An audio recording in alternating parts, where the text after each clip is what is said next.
Alright, yan. Magandang araw, mga kabatas natin, at welcome sa isa ng mga live stream. Mga kabatas natin, habang hinihintay kong matapos si Atty. Magalong sa kanyang workout, okay? Tayo muna ay, syempre, mag-live stream. At ito yung napaka-interesting na Quadcom hearing dito kay Atty. Harry Roque. Bakit? Maganda, mga kabatas natin, kasi ng mga nangyayari dito. Kasi nga, bukod sa maayos, may laman yung mga sinasabi nila. Okay? Sa lahat ng bumati sa aking kaarawan, maraming salamat po sa inyo. Alam ko, hindi ko kayo mababati isa-isa. Okay? Pero alam nyo naman kung ano yung saloobin ko. At alam nyo naman na I'm really very thankful sa lahat ng suporta, sa lahat ng pagtulong sa ating community para mapalago ito.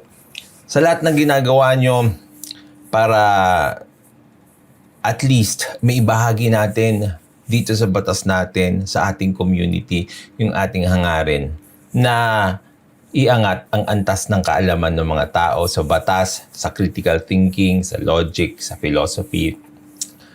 At saka syempre, mga kabatas natin, eventually, yung buong Pilipinas ay makakuha ng mga leader na karapat-dapat para sa kanila. Kaya kung meron man akong wish sa aking kaarawan, mga kabatas natin, syempre, yun. Diba? For me, myself, I guess, I cannot ask anything more. Kasi nga, I think I'm so blessed already. Pero syempre, mga kabatas natin, when it comes to the future and my children, yung sa kanila talaga. At alam ko, ganun din kayo. Yung sa kanila rin, ang gusto nyong i-secure. Okay? Maraming salamat. And let's do it. Sa lahat ng nagbigay ng regalo din, maraming salamat po sa inyo lahat. Okay? And you don't have to do it tulad nga sinabi ko, but I really appreciate it so much. Let's go! Atty. Harry Roque, let's do this! Investigations of Lucky South 99. My lessee who signed the contract was not a person of interest. It was another person who became... Ito. Dito tayo nag-stop kasi, mga kabatas natin, doon sa... work as presidential spokesman.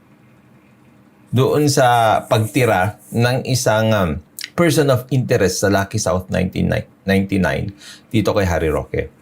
Alam niyo, mga kabatas natin, doon sa hindi naka-subscribe doon sa TikTok, no? Doon sa naka-follow sa TikTok. Naglabas kasi ako ng shorts kanina doon bago kami umalis, no? Na ang sinabi ay ang aking topic, mga kabatas natin, ay tungkol sa pagpapahiram ng pangalan. Okay? Ito kasi si Harry Roque, dinideny niya, mga kabatas natin, na siya ay legal counsel ng Lucky South 99. Samantalang doon sa mga reports na sinabit ng Lucky South 99, especially doon sa PAGCOR, mga kabatas natin, siya yung nakalagay na legal counsel ng Lucky South 99. Ngayon, mga kabatas natin, ano ba ang importansya kasi ng pagkakaroon o pagpapahiram ng pangalan kung hindi man siya yung legal counsel ng Lucky South 99? Ito kasi ay, mga kabatas natin, in relation to influence. And of course, mga kabatas natin, you will lend your name. Ako din, mga kabatas natin, at si Atty. Magalong, especially when it comes to dealings with Baguio. Kasi nga, Mayor Magalong is the mayor of Baguio, di ba? Ngayon, isa rin sa dahilan kung bakit we don't work there and we still work according to our normal work, mga kabatas natin, is because we want to prove the people na public service is not a family business. Okay? Kaya, ang nangyayari dyan, mga kabatas natin, marami taong lumalapit sa amin. Katulad din ng nangyayari malam kay Harry Roque. Kasi si Harry Roque, mga kabatas natin, ay spokesperson ni Pangulong Duterte. Siya ay malapit kay Pangulong Duterte noong mga panahon na yon. And yung pangalan niya, pag may ilalagay as legal counsel, o kaya incorporator, o kaya director, sa isang kumpanya, mga kabatas natin, mas mapapadali yung buhay ng kumpanya. Bakit? Kasi syempre, parang nagkakaroon ng padrino o backer sa ganung paraan. Diba? Titignan ng mga tao sa gobyerno, oops, itong papel niya, nandito si Harry Roque. Okay na yan. Si Harry Roque yan eh. Di ba? Ganon yung mangyayari. So, even if you are not actually a legal counsel, pag ginamit yung pangalan mo doon, it still has an effect. And the effect, mga kabatas natin, is positive doon sa gumamit ng pangalan mo. It may be negative or positive naman sa'yo o kaya doon sa ahensya ng gobyerno. In this case, mga kabatas natin, it may be positive before kung napakinabangan ito ni Atty. Harry Roque. Like for example, if he was given compensation. Pero ngayon, it's negative na. Okay? Let's go, mga kabatas natin. spokesperson in 2020 April. Ito sabi ni Mary Grace Pascual, Pogo hearing in Kangaroo Court, Roque to Congress today. So after everything you said, what crime did I exactly commit, Congress? Walang maisagot, useless. Wala naman talaga, you did not commit any crime, di ba? Wala pa naman kasi na ipa-file and this is merely an investigation. Like I said, this is not the right or the proper forum naman talaga sa ganyan. Kaya lang, I think what they need to do here is to actually make the people realize kung ano yung gusto nilang tukuyin na batas. Pero nakita nga naman natin dito, mga kabatas natin, sinabi ko nga dito, maganda yung hearing na yan kung ibaban nila yung Pogo altogether. So, okay yun, naban yung Pogo altogether. Ngayon mga kabatas natin, it will also be important, I guess, if there will be prohibited acts in relation to establishment of Pogos, okay, without wala na palang permit eh. Wala nang permit. So, establishment of Pogos, tapos illegally, no? Tapos, dapat ma-define yung mga liabilities ng mga tao na sumali dito. Like, for example, anong liabilities ng mga incorporators? Anong liabilities ng mga public officials na tumulong o nasangkot sa establishment ng mga Pogos samantalang ito ay banned na, di ba? That's also very good to create. Kaya lang, mga kabatas natin, judging by the turnout of investigations in aid of legislation, mga kabatas natin, mukhang malabong mangyari yan. Kaya nga sabi ko sa inyo, mga kabatas natin, maganda rin sana, maganda na yung antas ng diskurso dito sa House of Representatives. It's way better than doon sa Senado. Pero mga kabatas natin, I have yet to see also a law that will be passed by the House of Representatives or any of its members in relation to the hearings that they did. Okay? Yun yung maganda nating tignan dito. Sana ma-define nila yon. Yung mga, especially update, mga kabatas natin, update on the anti-gambling law. Mga kabatas natin, the update on the anti-gambling law, it is related to Pogo because Pogo is also related to gambling, mga kabatas natin, and scamming. Di ba? Dapat, pati yung mga nagpro-promote, mabibigyan, mga kabatas natin, ng maayos na kaparusahan. Pati, mga kabatas natin, yung, syempre, nagpo-propagate nito o nagpapakalat nito sa social media at saka sa internet as a whole. Di ba maganda yon? Yung crime naman wala because contempt yung final sa kanya contempt power ng korte ng House of Representatives yun. They have contempt powers. Wrap up, Congressman Nograles. So, are you familiar, of course, with a certain Wan Yun? With a? One certain name of individual called Yes, Wan Yun. she was a lessee. And a person of interest in the investigations of Lucky South 99. My lessee who signed the contract was not a person of interest. It was another person who became a person of Who is interest. this person? I do not know the name because Ito kasi mga kabatas natin dyan, no? Makikita nyo parang it is full of coincidence na, di ba? Na parang biglang coincidental na he knows these people, coincidental na nahanap yung kanyang mga papeles, coincidental na yung kanyang EA3 na si AR de la Serna ay tumira doon sa Pogo Hub. Coincidental din, mga kabatas natin, lumaki yung kanyang net worth lumaki yung kumpanya ng ganong kabilis. Coincidental din, mga kabatas natin, na nandun yung pangalan niya sa Lucky South 99. Coincidental din, mga kabatas natin, na nakipag-usap siya sa Pagcor in relation to Lucky South 99. Coincidental din, mga kabatas natin, na pinagkatiwala sa kanya yung pera ng kanyang pamilya para pang-invest. Tapos yun ang justification niya doon sa kanyang paglaki ng net worth. Ngayon, mga kabatas natin, sobrang daming coincidence. Kaya, syempre, yung mga tao rin dito, especially dito sa nag-iimbestiga sa House of Representatives, hindi rin nila, mga kabatas natin, makita-kita kung bakit wala kang kinalaman dito sa Pogo na ito. Samantalang, your signature, parang ganon. Or if not signature, your fingerprint is all over the place. Diba? Ang daming coincidences. If you will kasi take into consideration yung parang gustong depensa ni Atty.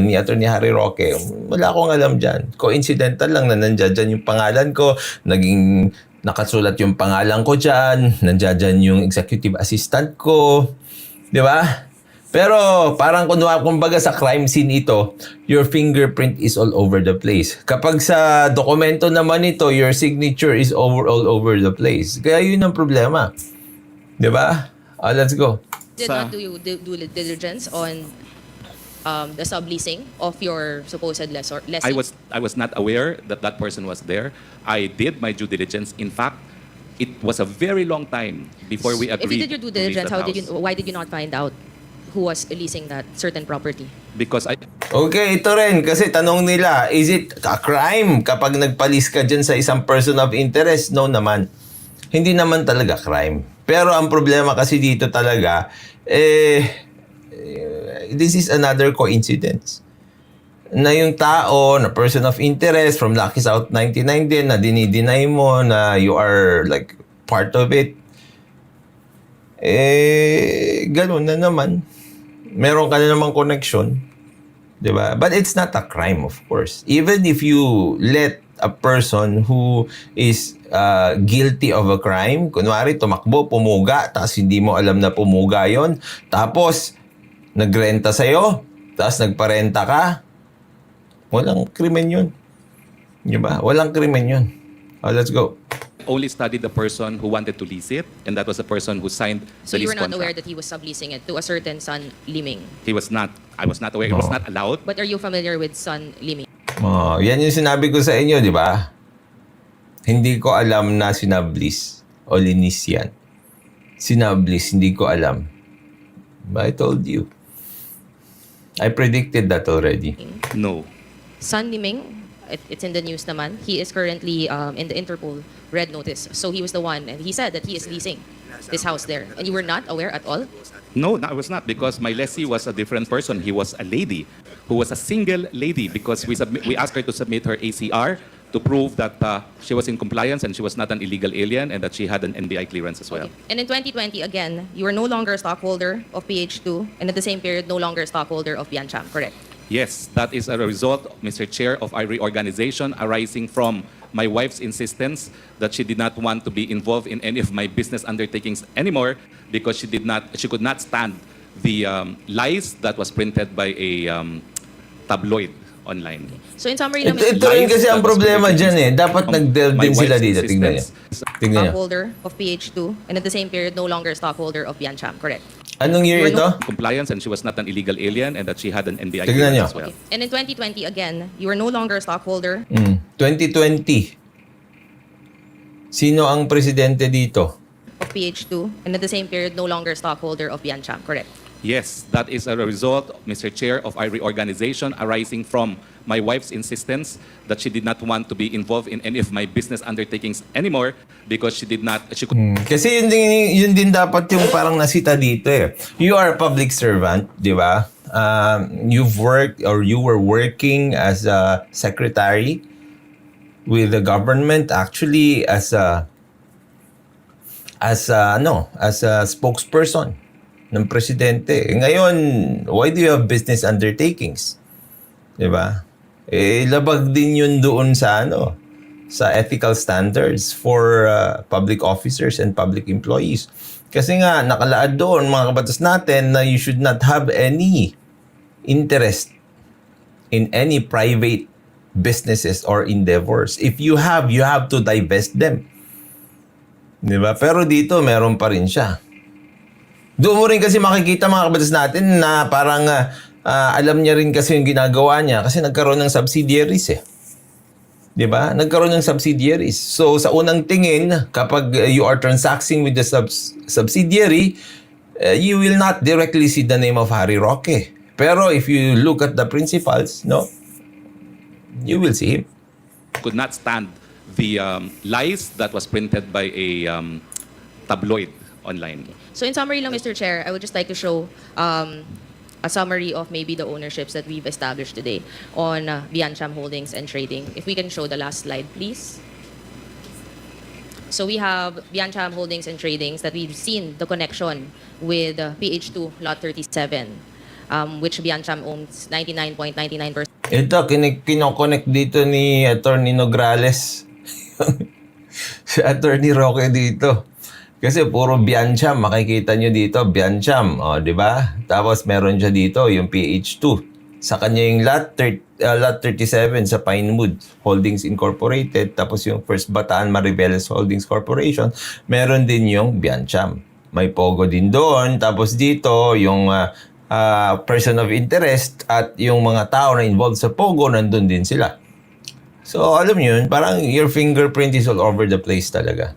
Percent of that, na ito nga yung bahay na in Tuba, Benguet, where we see it was leased to Wan Yun, who apparently subleased this to Sun Liming, were both connected with Pogos.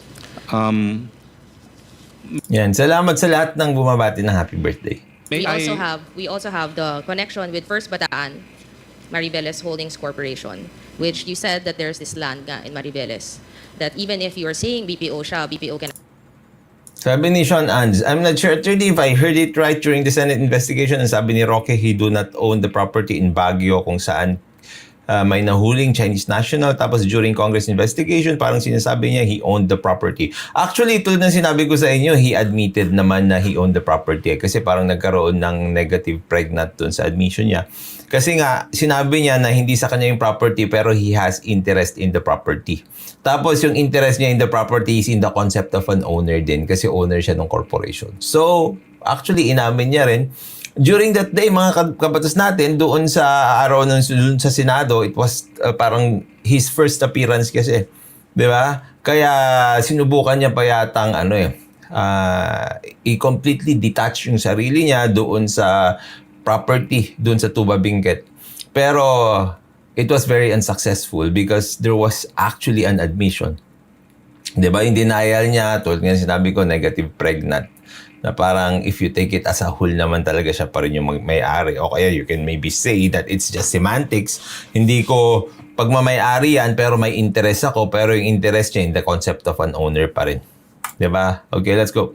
actually be a term naman na Pogo operations pa rin naman to, which is why we are investigating on these illegal Pogos and these illegal businesses running in the guise of a legal corporation or legal operations when hindi naman pala, no? Which Maganda rin kasi mga kabatas natin dito sa ginagawa na lang dito, they will define what is Pogo. Para pag pumasok yung mga element na Pogo yon, pwedeng maging liable sila dun sa batas na gagawin nila na Pogo. Diba? Biancham owns 49%, almost 50%, and another is owned by Green Miles. Na alam naman natin may partnership ang Green Miles with Biancham also. So all of these, Mr. Chair, I just want to rebut what with due respect to the resource person, na walang kinalaman ng mga pinagtatanong natin sa Biancham at yung family holdings nila sa iba't ibang mga corporations na nakita naman natin subsidiary naman ng Biancham. That seems we have to dig deeper on the connection of the resource person with the connection also of some individuals and the connection of Pogo as a whole, which is part of this, what we're discussing anyway, Mr. Chair. With that po, Mr. Chair, I end my questions. I think there's no I think it cannot be denied that Attorney Roque is connected with Lucky South 99 and the Pogos. Kasi so many coincidences, no? Thank you, Congresswoman Nograles. In fact, just to add a little, add a statement on the premise made by Congresswoman Nograles. Ang isa sa topic na ating inimbestigahan dito ay yung land acquisitions ng mga Chinese citizens, no? And because of the thousands of hectares that they've acquired in the country, there seems to be some sort of a pattern, no? Yun yung ginagawa nila. Dami na yung pinang-acquire nila ng mga properties na yun. Kaya pagka may ganyang kalaking mga lupang binibili, it actually begs the question of ano yung purpose nitong mga lupang ito. Now, dahil sa atin ay maraming pumapasok na mga Chinese na namimili ng lupa at ginagamit sa mga illegal na pogo. So, that perhaps is the reason why questions Sabi ni Tactical Arms PH, totoo rin ito. I wonder why Attorney Harry Roque is still answering questions which incriminate him. Lahat ng sagot niya napupunta na sa kapahamakan niya. He's a lawyer, so I think he knows what he's doing. No? being propounded by the members of the committee direct towards that particular information. And of course, we do expect that the resource person will cooperate with respect to the... Alam niyo, in fairness to Attorney Harry Roque, he was cooperating really well naman. Di ba? Merong mga pagkakataon na he was going out of bounds katulad nung pagsagot-sagot niya kahit hindi siya tinatanong o hindi pa tapos yung congressman sa pagsasalita. Pero it's very minor. It's very minor. documents that they are requiring from your end, Attorney Harry. Mr. Chair, I would like to volunteer again to correct the statement of Congresswoman Nograles that we intended to use part of the Bataan property for Pogo by offering to voluntarily submit what we submitted to the Freeport Authority of Bataan, which was a requirement of the Freeport Authority of Bataan. There was nothing mentioned there of Pogo. We commissioned a reputable company in Qatar to do the master plan, and the plans itself, including a brochure that we prepared in order to attract investors, will indicate we had no area intended for Pogo. Just to underscore that we have no connection with Pogo, and even in our plans that we had submitted to Freeport Authority Bataan, perhaps this committee may want to subpoena it. Pero iba na rin kasi yung parang future na gagawin nila doon sa First Bataan na yon. Tapos yung current na link niya with Lucky South 99. So that's a different story. Those are two different stories. If they can prove, or if Harry Roque can prove that First Bataan has nothing to do with Pogos, tulad nga ng sinasabi niya kasi call center lang, it still does not deny the fact that you have connections with Pogos in relation to Lucky South 99 because your fingerprints are all over the crime scene, di ba?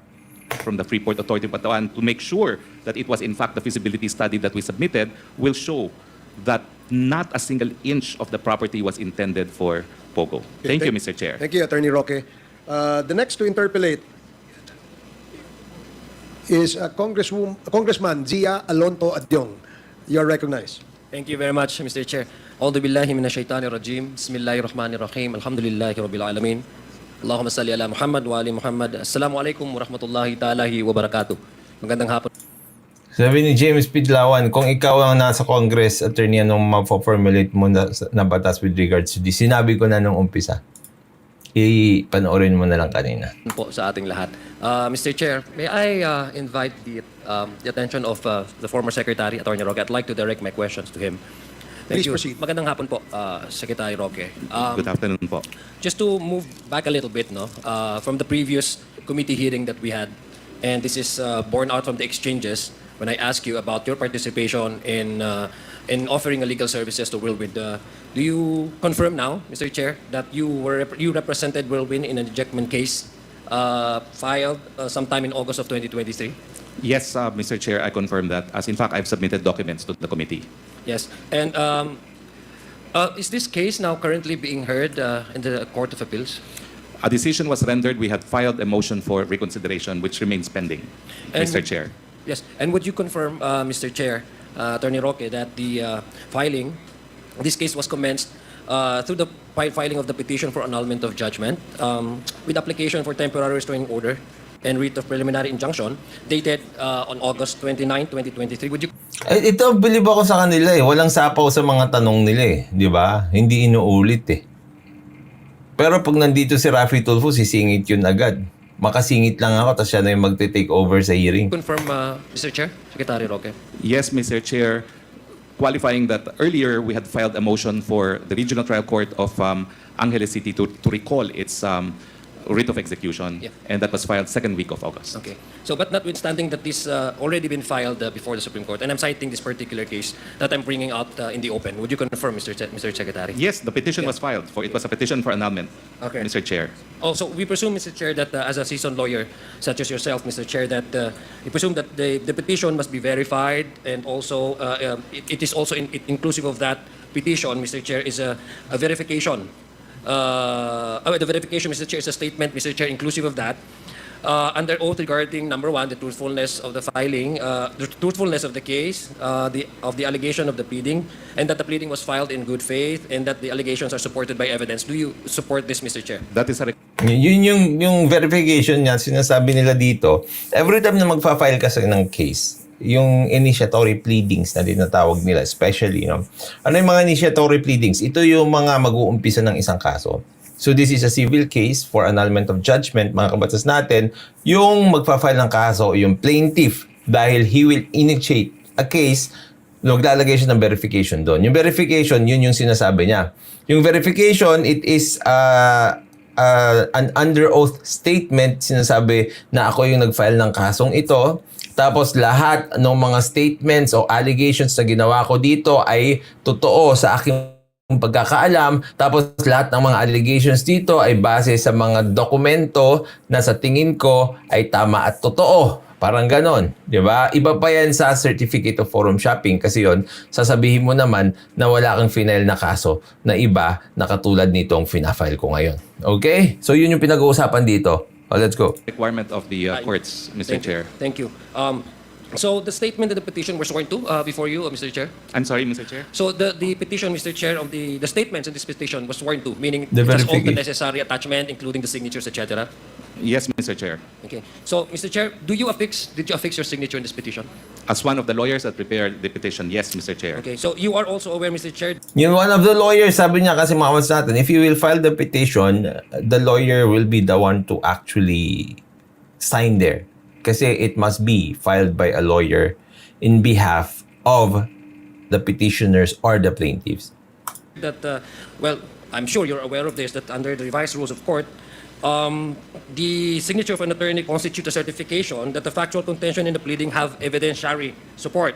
Do you confirm this, Mr. Chair? I'm sure this is just a regular administrative requirement or processes. Would you confirm that, Mr. That Chair? these are facts borne by records and as relayed by the clients at the time of filing. That all the documents attached therein are all supported by evidence. Am I correct, Mr. Chair?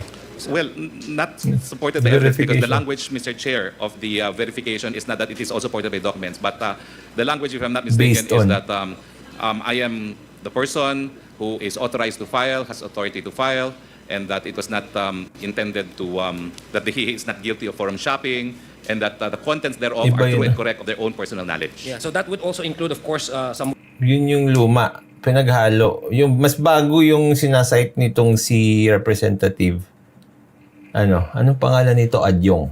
Mas bago yun. Kasi meron yun based on authentic records. Meron yun. witnesses as required by the courts in filing this petition. Am I correct, Mr. Chair? Yes, witnesses as provided to us by our clients, Your Honor, at the time of drafting and filing the petition.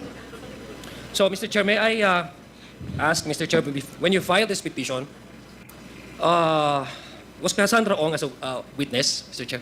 Yes, she signed as a corporate secretary, and she also, I think, executed an affidavit, but I do not have the files with me right now. Yeah. Dito rin siya nahuli kay Cassandra Ong eh.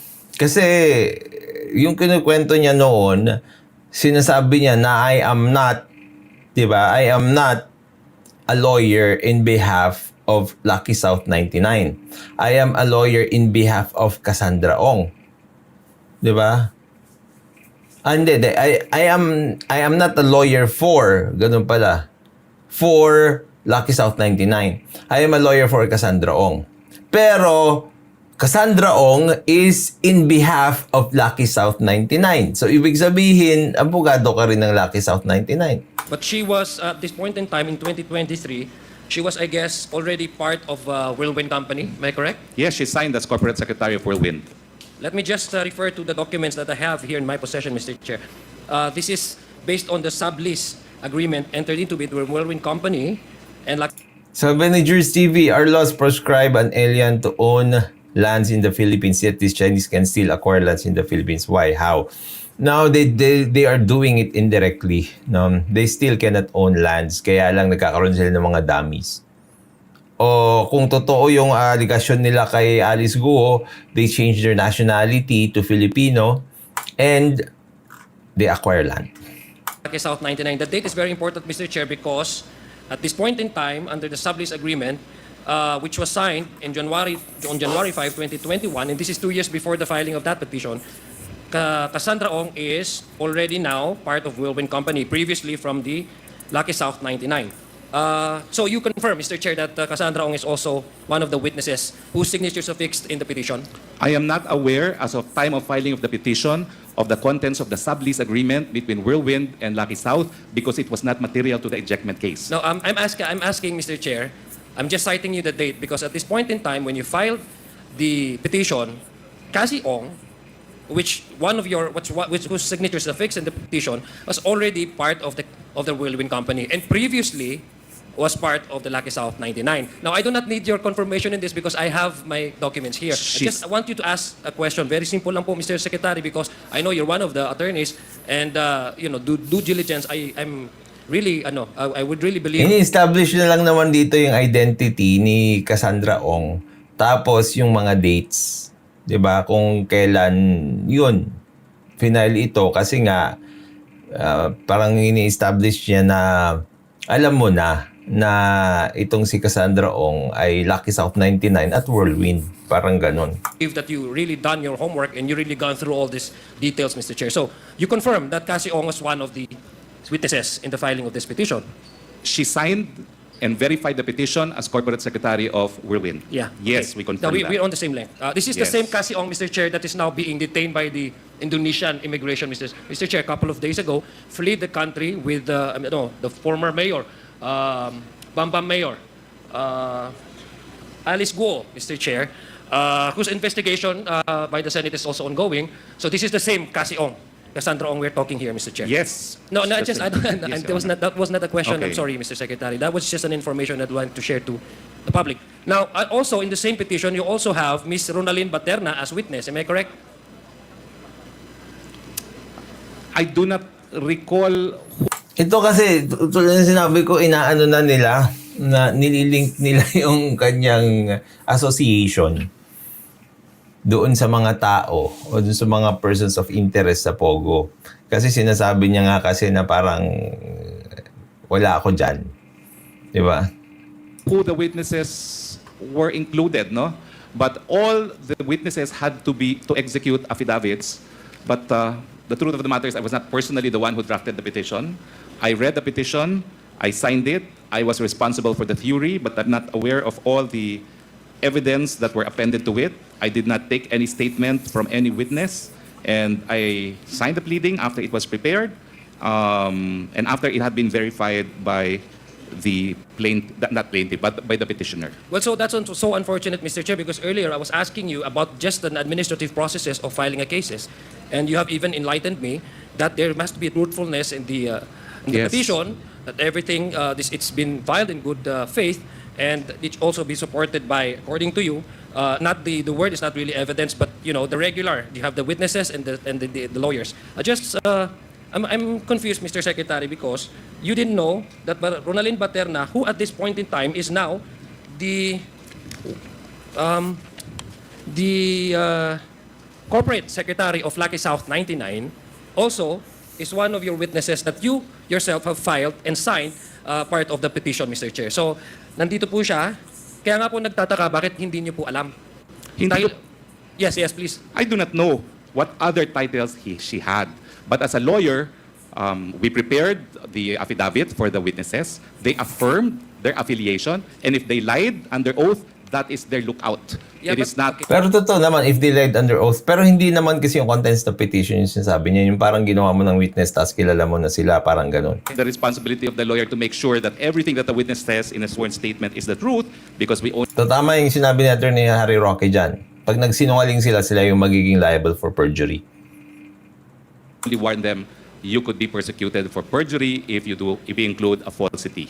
Okay, Mr. so Chair. I give you that, Mr. Chair, Attorney, because hindi naman lahat tayo ay nare-remember po natin yung mga nakaraan, di ba? Alam ko, ang dami niyo pong baka ang dami niyo pong talagang mga kliyente, kasi sa galing niyo pong abogado, talagang pupuntahan kayo ng mga tao. So, I Hindi give you naman that, po. I give you that, Hindi naman Mr. po. I give you that po, Chairman, Hindi naman Attorney Roque, that you may forgot that Ms. Ronalyn Baterna is one of the witnesses whose signature is affixed in the petition that you filed before the Supreme Court, before that's now been pending in the Court of Appeals, na kayo po yung you are representing Whirlwind Company, no? Yes. Andito po sa akin. You don't need to She signed po as a Whirlwind employee. So what confuses me still, Secretary Roque, is that at this point in time, going back to your previous statements, and you said you had nothing to do with Lucky South 99, hindi ho ba? Tama po ba yun? Yeah. Yes. Yeah, yan yung pinupunto niya. Yan yung gusto niya kasing ilabas pa. Kaya yun yung pinupukpok naman nila dito. Kasi nga, your fingerprint is all over the place. Fingerprint rin yung nandiyan dyan. Ito, ebidensya din yung yung papeles na hawak niya, yung petition na yan. Kasi nga, ikaw din yung abogado. I have nothing to do with Lucky South 99. Okay. And that you are representing only Whirlwind Company, no? Yes, Mr. Chair. Only Whirlwind because the case involves only Whirlwind Company. Yes, and the Whirlwind Company is material yung filing of the cases because it involves also the lessor and the lessee, in this case, Lucky South 99. And No, Mr. Chair, Chair. I'd I'm like- sorry. As an issue of law. Mr. Chair, just mamaya po, Mr. Chairman. let's Yes, lay down. yes, Yes, okay. I apologize. No, you I stop apologize. talk. Patapusin mo muna kasi. King, just to remind you again, this will be your last warning. Please don't speak unless otherwise you're recognized by the chair. Yes, Mr. Harry Chair. Roque.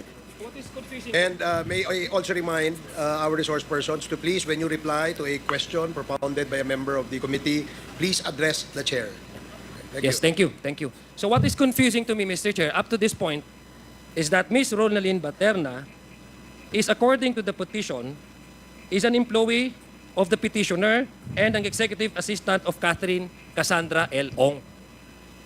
So that this is to me, Mr. Chair, I don't know with Secretary Roque because he seems to be forgetting all of the details that are important in filing in the filing of this case, ejection case. Catherine Ronalyn Baterna, who now, Ejectment.